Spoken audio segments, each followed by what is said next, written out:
Hi guys, నిన్న Nagarjuna sir look ఎలా ఉంది? సొమ్ము సుర్రైపోయింది కదా.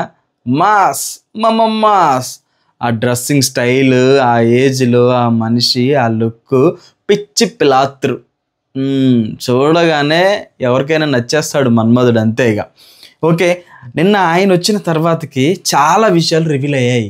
ఒకటి, ఎవరిని నమ్మాలి, ఓకేనా? అలానే ఎవరు నమ్మి మోసపోయారు, ఎవరు ఫెయిర్ గేమ్ ఆడుతున్నారు, ఎవరు అన్ఫెయిర్ గేమ్ ఆడుతున్నారు, సంచాలకులు ఎలా ఫెయిల్ అయ్యారు, గేమ్స్ అన్ని కొన్ని అటర్ ఫ్లాప్ అయ్యాయి, ఎలా అటర్ ఫ్లాప్ అయ్యాయి, ఎవరి వల్ల అటర్ ఫ్లాప్ అయ్యాయి, సో గెలుపు దాకా వచ్చి ఓడిపోయిన వ్యక్తులు ఎవరు, వీటన్నిటి గురించి మనం విషయాలు మాట్లాడుకోవాలని అంటే మీరు చేయవలసిన పని ఒకటి ఉంది. అదేంటిదనంటే కింద సబ్స్క్రైబ్ బటన్ అనేది ఒకటి ఉంది, దాన్ని క్లిక్ చేయండి, పక్కనే ఉన్న బెల్ ఐకాన్ని గట్టిగా కొట్టండి. అలా చేశారు అంటే నా వీడియోస్ ఫస్ట్ నోటిఫికేషన్ మీకే వస్తుంది. అలానే మన ఛానల్కి అయితే ఒక స్టాంప్ అయితే ఉంది, అది వేసేద్దాము. ఇంకెందుకు లేటు, స్టార్ట్ చేద్దాం. Welcome back to our YouTube channel BVK reviews. Friends, ఎలా ఉన్నారు? బాగున్నారా? బాగుండాలి, బాగున్నారు కూడా. ఎందుకంటే మీరు బాగుంటే నేను బాగుంటాను కాబట్టి. ఎస్, ఇంకా లేట్ చేయకోకుండా ఎపిసోడ్ గురించి మాట్లాడదాం. First of all A game అని అంటే వాటర్ గేమ్ గురించి మాట్లాడదాం. వాటర్ గేముల్లో పాపం అనవసరంగా ఆ వాటర్ దాదాపుగా ఆ టబ్బు వచ్చేసి మనందరికీ తెలుసు, టబ్బు వచ్చేసి 6.5 అడుగుల టబ్, అది 6.5 feet 7 inches టబ్. అది 7 inches టబ్బులో 5 అడుగుల మనిషి పడుకుంటే కాళ్ళు అంతాయా? అది వాటర్ అనేది అటు ఇటు తొలుగుతూ ఉన్నప్పుడు అవుతుంది, తాకినట్టు అనిపిస్తుంది. బట్ అది వెనక పక్క నుంచి చూస్తే ఒకలా ఉంటుంది, ముందు పక్క నుంచి చూస్తే ఒకలా ఉంటుంది. ఆ విషయం తెలియకోకుండా సంచాలకులు ఉన్నటువంటి ఫ్లోరా గారు పాపం ఎవరిని, సుమన్ శెట్టి గారిని ఎలిమినేట్ చేయటం అనేది నాకు నచ్చలేదు. అక్కడ బయటికి పంపించడం అనేది, సుమన్ శెట్టి ఫైట్ చేశాడు, బట్ ఏంటంటే ఇమ్ము వచ్చి బుజ్జుకొచ్చి నీ వల్ల మిగతా వాళ్ళందరూ ఇబ్బంది పడుతున్నారా, దయచేసి వెళ్ళు అని చెప్పేసి రిక్వెస్ట్ చేస్తే పాపం తప్పని పరిస్థితుల్లో గివ్ అప్ ఇచ్చి బయటికి వెళ్ళిపోయాడు. నేను అప్పటికే అదే రోజు నేను ఎపిసోడ్లో అనుకున్నాను, ఎలా అంతది 5 అడుగుల మనిషి ఉన్నాడు, 6.5 అడుగుల టబ్, అది ఎలా ఆడతాడు, కొంచెమైనా సెన్స్ ఉండాలి కదా అని చెప్పేసి అనుకున్నాను. బట్ నాకు తెలుసు నాగార్జున గారు వచ్చిన తర్వాతకి దాన్ని ఖచ్చితంగా రివీల్ చేస్తారు, సంచాలకులకు పరువు తీసి పక్కన పెడతారు అని చెప్పేసి అనుకున్నాను. గట్లనే జరిగింది. అరే, ఇక సంచాలకులకు పోయి నాకు అర్థం కావట్లేదండి విషయం. సంచాలకులు ఫ్లోరా గారు వెళ్ళేసి రాము అప్పటికే అంటున్నారు కాదు తను అవ్వలేదు అని అన్నా కానీ సంచాలకులకు నిర్ణయం తీసేసుకుంటున్నారు. అప్పుడు రాము లేడు, సారీ కదా, సంచాలకులు నిర్ణయం తీసేసుకుంటున్నారు. అది ఎలా అసలుకి? అంటే సంచాలకులు ఏది చెప్తే అదే అన్నట్టుగా చెప్పేస్తే మిగతా వాళ్ళందరూ ఎర్రిపప్పల్లాగా నమ్మి పాపం అని పంపించడం బయటికి కదా. అదే టబ్బు దాంట్లో ఎవరికి, మన తనుజ కోసం ఎవరెవరు ఆడారు అంటే అందులో ఉన్న వాటర్ తీసి వేరే దాంట్లో పెట్టడానికి ఎవరెవరు ఆడారు? తనుజ కోసం ఇమానియల్ ఆడాడు, అలానే దివ్య ఆడింది, ఇద్దరు కలిసి ఆడారు. కానీ ఆ ఇద్దరు కలిసి ఆడితే తను గెలిచిన తర్వాత లాస్ట్లో ఏమాట ఉంది, నాకు ఎవరు సపోర్ట్ ఉన్నారు ప్రతిదానికి, నాకు అంటే నెక్స్ట్ గేమ్ ఓడిపోయినప్పుడు నాకు ఎవరు సపోర్ట్ ఉన్నారు, మా నాన్న తప్ప, నాన్న బొక్కలో నాన్న వేస్తున్నాడు వెనక నుంచి, తెలుసా నీకు ఆ విషయం? క్లియర్ కట్, నీ వెనక కూడా నాన్న వెనుపడి పడుతున్నాడు. అక్కడ గేమ్ ఆడటానికి వచ్చారు కానీ బంధుత్వాలు కలుపుటానికి కదా వచ్చింది, అవునా కదా? మీరు చూస్తున్న వాళ్ళు మీకు కూడా తెలుసు, ఆడియన్స్ అందరికీ కూడా తెలిసిపోతానే ఉంది అక్కడ సిచ్యువేషన్ ఏంటి, ఎలా జరుగుతుంది ఏంటిది అనేది. సో ఓకే, ఆ గేమ్లో వీళ్ళు ఇంత కష్టపడి అందరికి అగ్గులు ఇచ్చింది, ముద్దులు ఇచ్చింది, అవునా? మీరు చూశారు. దివ్య ఇమ్ము ఇద్దరు సపోర్ట్ చేస్తే నెక్స్ట్ కళ్ళకు గంత కట్టుకునే గేమ్ ఉంది చూసారా, ఆ గేమ్లో అసలు తనకి మనసు ఎలా వచ్చింది? తనుజ, నేను అడుగుతున్నాను, నీకు అసలు మనసు ఎలా వచ్చింది? దివ్యాను నువ్వు పంపించాలని ఎలా అనుకున్నావు నువ్వు? దివ్య నీకు అంతకుముందు గంట క్రితమే జరిగిన గేమ్లో నీకు అంత సపోర్ట్ చేస్తే 1 hourలోనే నువ్వు చేసిన మేలు మర్చిపోయావు అని అంటే అసలుకి ఎలా? నేను అడుగుతున్నాను, ఎలా? ఎందుకు అంత నువ్వు అన్ఫెయిర్ గేమ్ ఆడుతున్నావు? ఫస్ట్ వచ్చిన 2 weeks ఎలా ఉన్నావు? నీ గేమ్ స్టైలు, నీ వే ఆఫ్ టాకింగ్ కానీ, నీ ఆట తీరు కానీ ఎలా ఉంది? అసలుకి ఎక్స్ట్రాడినరీగా ఉంది. ఈ 2 weeks నుంచి నీకు ఏమైంది? కంప్లీట్గా మ్యాన్ప్లేట్ అయిపోయావు. నువ్వు మ్యాన్ప్లేట్ అయిపోయావు. 2 నెలలు పవన్ నీ వెనక తిప్పేసుకున్నావు, ఇప్పుడు పవన్ వెనక నువ్వు తిరుగుతున్నావు. నీకు అర్థమవుతుందో లేదా? పవన్ కళ్యాణ్ వెనక నువ్వు తిరుగుతున్నావు. నాకు అనిపించింది అయితే అదే, పవన్ కళ్యాణ్ ట్రాప్లో పడిపోయావు. గేమ్ స్టార్ట్ చేశాడు పవన్ కళ్యాణ్, లిటరల్ చెప్తున్నాను, ఇన్ని రోజులు సైలెంట్గా ఉన్నాడు. 2 వీకులు కూడా పవన్ కళ్యాణ్ సైలెంట్గా ఉన్నాడు. ఉండి ఉండి ఉండి ఉండి ఇప్పుడు గేమ్ ఆడుతున్నాడు. ఇప్పుడు షురూ చేశాడు ఆట, మజా ఇప్పుడు వస్తూ ఉంది. అందరినీ మీరు చూసుకోండి, అందరిని ఆడేస్తాడు క్లియర్ కట్గా. తనుజ అయిపోయింది, ట్రాప్ అయిపోయింది. అసలు ఆమె స్ట్రాటజీ ఏందో అర్థం కావట్లేదు, ఆమె గేమ్ స్టైల్ ఏందో అర్థం కావట్లేదు, మ్యాన్పులేట్ అయిపోతూ ఉంది, ఏదన్నంటే తరతరగా ఆడుతూ ఉంది. నాన్న బిగ్ బాస్ హౌస్కి బంధాలు కలుపుకోవడానికి వెళ్ళారా లేకపోతే గేమ్లు ఆడటానికి వెళ్ళారా నాకు అర్థం కావట్లేదు. నాకైతే అంతా అనిపించింది, లిటరల్లీ నాకు అంతే అనిపిస్తూ ఉంది. మీకు గేమ్ బాగాలేదు, నాకు తెలిసి ఈసారి నేను ఎలిమినేషన్ రౌండ్ పెట్టేస్తారులే, ఇక అయిపోయిందిలే. సో దాని తర్వాతకి భరణి అక్కడ ఇంకో బెడ్ గేమ్ కూడా ఆడాడు కదా, అక్కడ కూడా భరణి నిజాయితీగా ఒప్పుకున్నాడు. అయితే ఇలా భరణి రేంజ్ వేరే ఉంటుండే, హౌస్లో భరణి రేంజ్ వేరే ఉంటుండే నిజంగా. అప్పటికి అక్కడ ఓడిపోయింది, ఇక కింద పడ్డది, బెడ్ మించి కింద పడ్డది ఎవరయ్యా అని అంటే ఫస్ట్ డిమాండ్ పవనా భరణి అని అంటే రాము అన్నాడు, భరణి గారే అన్నాడు. ఫ్లోరా కాదు మనం భరణి గారిని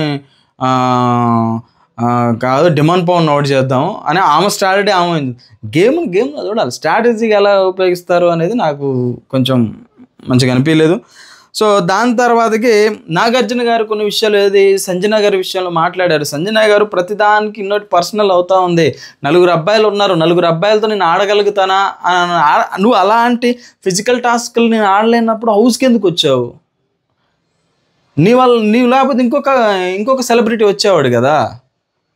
నీ వల్ల నువ్వు టాస్క్లు ఆడలేను, 4 అబ్బాయిలు ఉన్నారు అని అంటే నాగార్జున గారు చాలా బాగా చెప్పారు. నిజంగా రాణి రుద్రమదేవి ఎలా పోరాడింది, ఝాన్సీ లక్ష్మీబాయి ఎలా పోరాడింది, వీళ్ళందరూ ఎలా పోరాడారని చెప్పేసి క్లియర్ కట్గా మాట్లాడాడు. నాకు బాగా అనిపించింది నాగార్జున సార్ మాట్లాడింది, లిటరల్లీ చాలా బాగా అనిపించింది. అక్కడ అబ్బాయిలు అమ్మాయిలు అనే ప్రాస్పెక్ట్ని పక్కన తీసి పెడితే గేమ్ ఆడటానికి వెళ్ళాము, టైటిల్ గెలవడానికి వెళ్ళాము, మనల్ని నిరూపించుకోవడానికి వెళ్ళాము. అమ్మాయి అబ్బాయిని బట్టి టచ్ అవుతుంది, బాడీ అన్నాక ఎక్కడెక్కడ టచ్ చేస్తారు, తప్పదు. అలా అనుకుంటావు. అదే బెడ్ గేమ్లో శ్రీజని ఇలా గట్టిగా హక్ చేసుకుని ఇసిరేలా భరణి గారు, శ్రీజ కూడా అక్కడ మాట్లాడింది, అమ్మాయిని అక్కడ టచ్ చేయద్దు, ఇక్కడ టచ్ చేయద్దు. అక్కడ టచ్లు ఇంపార్టెంట్ కాదండి, మీరు టచ్లు మీ పర్సనల్ ప్రాస్పెక్ట్ని పక్కన పెట్టేసింది. మీరు అమ్మాయి అన్న సంగతి మర్చిపోండి, మీరు అక్కడ అబ్బాయిలే. అలా ఆడితేనే అక్కడ దాకా వెళ్తారు. అలా ఆడుకోకుండా మీరు నేను అమ్మాయిని నేను అబ్బాయిని చూసుకోవాలి కదా అని అంటే కుదరదు, చూసుకోమల్లా అని అంటే ఎలా చూసుకునేది? పోయింది పోరాడడానికి, పోరాడాలి. అయితే విజయమా లేకపోతే ఓటమా, ఏదో ఒకటి అంతే, మీకే తెలియాలి. అలానే ఇంకా నెక్స్ట్ విషయానికి వచ్చేసరికి పవరాస్త్ర ఒకటి ఇచ్చారండి. ఈ గోల్డెన్ స్టార్లు ఎవరికైతే వచ్చే పవరాస్త్ర ఇచ్చా, అబ్బా పవరాస్త్ర ఆడిచ్చిన తీరైతే మజా వచ్చిందబ్బా. ఇప్పుడు మనం మాట్లాడుకోవాలి, అస్సలు విషయాలు మనం మాట్లాడుకోవాలి. లిటరల్ చెప్తున్నాను, పవరాస్త్ర ఎంతమంది 6 ఉన్నారు. ఫస్ట్ తనుజాని ఒక చిట్టు వేసి తీశారు, తనుజాని లోపల పంపించారు పవరాస్త్ర కోసం. తనుజ ఏం చేసిందని అంటే రాము భరణి సైడ్ ఉంటున్నాడు కాబట్టి, అంటే అక్కడ బుద్ధి వాడితే గెలుస్తారు, ఇది వాడకపోతే కష్టం. ఎవరినో ఫేవర్ చేద్దాం అనుకుంది, ఫ్యామిలీని ఫేవర్ చేద్దాం అనుకుంది. అరే నాకు అర్థం కావట్లేదు, డల్ ఉన్న క్యాండిడేట్ని పీకుతారేంటి అబ్బా, నాకు అర్థం కావట్లేదు. టఫ్ ఉన్న కంటెస్టెంట్లు కదా పేకాల్సింది, కాంపిటేటివ్ పర్సన్స్ కదా ఎలిమినేషన్ రౌండ్లో పెట్టాల్సిందే. డల్ ఉన్న పర్సన్లు తీసుకెళ్ళి పీకుతున్నారంటే నాకు అర్థం కావట్లేదు, వాళ్ళ స్ట్రాటజీ ఏంటో అర్థం కావట్లేదు నాకు. నా స్ట్రాటజీ చెప్పిన, స్ట్రాంగ్ కంటెస్ట్ ఎవరైతే అనుకుంటారో వాళ్ళని పీకేయాలి, ఎందుకంటే నువ్వు స్ట్రాంగ్ కాబట్టి. నువ్వు వీక్ కంటెస్టెంట్ని పీక్కుంటూ పోతే లాస్ట్కి మరి స్ట్రాంగ్లో మిగిలిపోతారు అంతా. అప్పుడేం చేస్తావు? అప్పుడు కూడా ఎవరినో ఒకటి పీకాలి కదా, అప్పుడు ముందే స్ట్రాంగ్ కంటెస్టెంట్ పీకేస్తే అయిపోతుంది కదా. వెళ్ళింది తనుజ, రాముని ప్రాబ్లం చెప్పింది, ఏంది అన్ని భరణి గారు మాట్లాడుతున్నాడు అని చెప్పేసి. మరి భరణి గారు మాట్లాడినాను, భరణి గారిని డైరెక్ట్గా పీకొచ్చు కదా, కీ ఎరగొట్టచ్చు కదా. నువ్వు భరణి గారిని ఎరగొట్టుకోకుండా నా రాముని ఎరగొడితే ఏమొస్తుంది నీకు? పిచ్చి నా పిత్ర, నీ మైండ్ ఖరాబ్ అయిపోయింది నాకు తెలిసి తనుజ. నువ్వు గేమ్లు ఏం లేదు, అయిపోయింది ఇక, నువ్వు కష్టం, మళ్ళీ రీబూస్ట్ అవ్వాలి నువ్వు. ఈలోపు ఎలిమినేషన్కి వెళ్ళిపోతావు, దోల తీరిపోద్ది.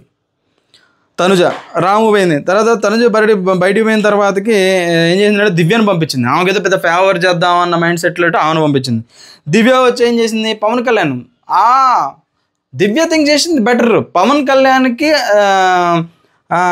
స్టామినా ఉంది, అంటే కండబలం ఉంది కానీ బుద్ధి బలం లేదని చెప్పేసి మాట్లాడింది. బుద్ధి బలం లేనిదే క్యాప్టెన్ అయ్యాడా, చిన్న లాజిక్. సరే ఓకే, తనకి ఇంకో ప్రాస్పెక్ట్ లేదు, ఓకే తను పవన్ కళ్యాణ్ తీసేసింది, ఓకే. దివ్య బయటికి పోయి భరణిని పంపించింది. భరణి వచ్చి ఏం చేశాడు? ఇది తెలుసుకోవాల్సిన విషయం ఏంటంటే, ఇది భరణి చాలా తెలివిగల్లోడు అని ఇక్కడే అర్థమవుతుంది. ఇప్పుడు మిగతా వాళ్ళు ఎవరున్నారు అక్కడ? దివ్య ఉంది, దివ్యని తీసి పడేయచ్చు. అలానే ఇంకెవరు, ఇమానుయేల్ ఉన్నాడు, ఇమానుయేల్ తీయచ్చు. ఎందుకు తీయలేదు? తనుజని ఎందుకు తీశాడు? ఆలోచించండి. తనుజ టఫ్ ఇవ్వగలిగిద్ది, హోప్ ఉంది, తన దగ్గర గట్స్ ఉన్నాయి, కానీ ఎమోషనల్గా ఈ మధ్యన కనెక్ట్ అవుతా ఉంది బాగా అన్న మైండ్ సెట్లో తీశాడు. ఓకే, అక్కడ ఇమానుయేల్ ఉన్నాడు, తనుజ ఉన్నాడు, దివ్య ఉంది. దివ్యని తీయకుండా తనుజని ఎందుకు తీశాడు? లాజిక్ ఆడాడు, బ్రెయిన్ వాడాడు. తర్వాతకి భరణి బయటకు వచ్చి ఇమ్మును పంపించాడు. ఇమ్ము ఏం చేశాడు? ఇమ్ము ఆల్మోస్ట్ ఆల్ దివ్యని తీసేస్తాడు. ఎందుకంటే దివ్య ఆల్రెడీ బయట చూసి వచ్చేసింది. Divya tough contestant, very tough contestant. Bharani గారి కంటే తోపు అవుతుంది దివ్య. నేను చెప్తున్నాను, భరణి గారి కంటే గివప్ ఇవ్వదు. తను అనుకుంటే ఆడగలిగిద్ది, ఏదైనా ఆడి తిరిగిద్ది అంతే. దివ్యకి నా దగ్గర టాలెంట్ ఉంది. అందుకనే దివ్యని తీయాలి. తన స్ట్రాటజీ ఓకే, గుడ్, బాగా అనిపించింది. ఇమానుయేల్ తీసాడు. మరి ఇప్పుడు మిగిలింది కళ్యాణ్, రాము. కళ్యాణ్ వెళ్ళాడు. కళ్యాణ్ ఆల్మోస్ట్ ఆల్ 99% టఫ్ని తీసేస్తాడు. ఎందుకంటే కళ్యాణ్ స్ట్రాటజీ కూడా అల్టిమేట్ స్ట్రాటజీ, డిఫరెంట్గా మైండ్ సెట్ ఆలోచిస్తాడు తను కూడా. ఈ 2 వీక్స్ నుంచి అప్డేట్ అయ్యాడు సుమా, మామూలు అప్డేట్ కాదు. వర్షన్ 2.0 చూపిస్తున్నాడు బిగ్ బాస్ హౌస్లో. నేను అక్కడ ఆ ప్లేస్లో నేనున్నా కానీ నా ప్రాస్పెక్ట్ కూడా అదే, ఖచ్చితంగా భరణినే తీసేస్తాను నేనైతే. ఎందుకని అంటే భరణికి వన్స్ అస్త్ర వెళ్ళిపోయిందని అంటే అది ఎవరికి పోతుందో తెలుసు. రేపు పొద్దున నేను ఎగ్జాంపుల్ చెప్తానండి. రేపు ఈ పవర్ అస్త్ర అనేది ఏదైతుందో ఒకవేళ భరణికి పోయిందనుకో, ఎగ్జాంపుల్ భరణికి పోయిందనుకో, భరణి రేపు పొద్దున ఏదన్నా సిచ్యువేషన్లో ఇటు పవన్ కళ్యాణ్ అలానే ఇటు పక్క తనుజ ఉందనంటే 100 to 200% పవన్ కళ్యాణ్ పీక్ పడేస్తాడు భరణి. ఆ స్ట్రాటజీ వాడాడు కాబట్టే లిటరల్ చెప్తున్నాను, భరణిని తీసేసాడు. ఇమ్ము అనుకో, ఇమ్ము అలా చేయడు. ఇమ్ము ఆల్రెడీ తనకి ఫేవరెట్ కంటెస్టెంట్లు ఎవరైతున్నారో వాళ్ళ మమ్మీ ఉంది. ఎగ్జాంపుల్ అనుకుందాం, మమ్మీ ఉంది. మమ్మీ ఆల్రెడీ ఎలిమినేషన్ రౌండ్లో ఉంది. అలానే శ్రీజ ఉంది, శ్రీజ ఎలిమినేషన్ రౌండ్లో ఉంది. ఆ లాజిక్ అర్థమైందా? సో ఈ ప్రాస్పెక్ట్లో ఆలోచిస్తే అలానే చేయటం తప్పేం లేదు. నాకైతే అదే అనిపించింది. ఇది దీని తర్వాతకి ఇక్కడ ఎట్లకెళ్ళకి పవర్ అస్త్రాన్ని మాత్రం ఇమ్ము 100% గెలిచేసుకున్నాడు.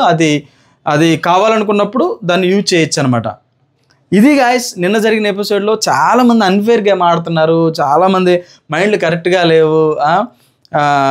అనుకున్నది ఒకటి అయ్యేది ఒకటి మోడల్లో కనిపిస్తూ ఉంది అంతా. కానీ కొంతమంది మాత్రం ఒకటి ది బెస్ట్ ప్లేయర్ అని ఎవరిని మెచ్చుకోవాలి అని అంటే 100% పవన్ కళ్యాణ్ ఆ చిత్తూచి ఆట ఆడుతున్నాడు.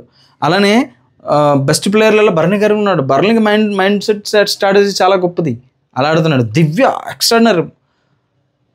తనుజ చాలా బాగా ఆడుతుంది, కొంచెం డల్ అయిపోయింది. వరస్ట్ ప్లేయర్ అని నాకు ఇప్పుడు అనిపిస్తుంది తనుజాని చూస్తూ ఉంటే. దివ్య అల్టిమేట్ ప్లేయర్. రాము అబ్బో వాడు క్యాప్టెన్సీ, వాడు అనకూడదు, రాము ఇస్ వెల్, చూడటానికి ఎంతంత ఉన్నాడు కానీ వాడుతున్నాడు. కానీ నేను చిన్నోడిని, నా మాట చిన్నోడు లేదు, చిన్న అన్న దున్న గిన్న అవన్నీ ఏం లేవు నానా. గొంతు లేస్తేనే బిగ్ బాస్ హౌస్లో కప్ వస్తుంది, లేకపోతే రాదు. అదొకటి గుర్తుపెట్టు. పాయింట్ ఉన్నప్పుడు మాట్లాడడం తప్పే కాదు బిగ్ బాస్ హౌస్లో. రామన్న నీకే చెప్తున్నాను నేను, పాయింట్ ఉన్నప్పుడు మాట్లాడడం తప్పే కాదు. పాయింట్ లేనప్పుడు తగ్గుండాలి, తప్పలేదు. ఎక్కడ తగ్గాలి కదండి, ఎక్కడ మాట్లాడాలో కూడా తెలియాలి. సో ఐ హోప్ ఈ విషయం నేను నాకు అనిపించిన స్ట్రాటజీ ప్రకారం నేను చెప్పాను. సో నా వీడియో మీకు నచ్చింది నేను అనుకుంటున్నాను. వీడియో నచ్చితే లైక్ చేయండి, షేర్ చేయండి, కామెంట్ చేయండి. అలానే వీడియోని వీలైనంత వరకు జనాలకు పంపించడానికి ట్రై చేయండి. So thank you guys, love you all, tata, see you, bye bye. చెప్పడం మర్చిపోయాను, ఎలిమినేషన్ సండే. ఈ ఎలిమినేషన్ ఈ వీక్లో నాకు తెలిసి 100% నేను అనుకుంటున్నాను డబుల్ ఎలిమినేషన్ ఉందనుకోండి, ఖచ్చితంగా శ్రీజ, సంజన ఇద్దరు గాన్ పోతారు. ఒకవేళ సింగిల్ ఎలిమినేషన్ ఉందనుకోండి, నాకు తెలిసి అయితే శ్రీజ పోతుందని నేను అనుకుంటున్నాను. చూద్దాం, ఈ సండే రోజు నైట్ మనం చూసిన తర్వాతకి మళ్ళీ దీని గురించి మండే మాట్లాడుకుందాము. సో లైవ్లో ఏమైనా చేద్దామంటే లైవ్లో ఏం లేదు, అవుతుంది డల్లా. ఓకే గైస్, మరిన్ని ఇంకొక వీడియోతో మళ్ళీ మీ ముందుకు వస్తాను. ఈలోపు ఛానల్ సబ్స్క్రైబ్ చేసుకోండి. సో అన్బాక్సింగ్ వీడియోలు కూడా వస్తాయండి, ఇక్కడ నుంచి ప్రోడక్ట్ యొక్క రివ్యూస్ కూడా వస్తాయి, అన్బాక్సింగ్ రివ్యూస్ వస్తాయి. సో కొంచెం సబ్స్క్రైబ్ చేసి పెట్టుకోండి, మీకు యూస్ఫుల్ అవుతుంది ఫర్దర్గా ఫ్యూచర్లో ఈ channel. Okay, tata, see you, bye bye.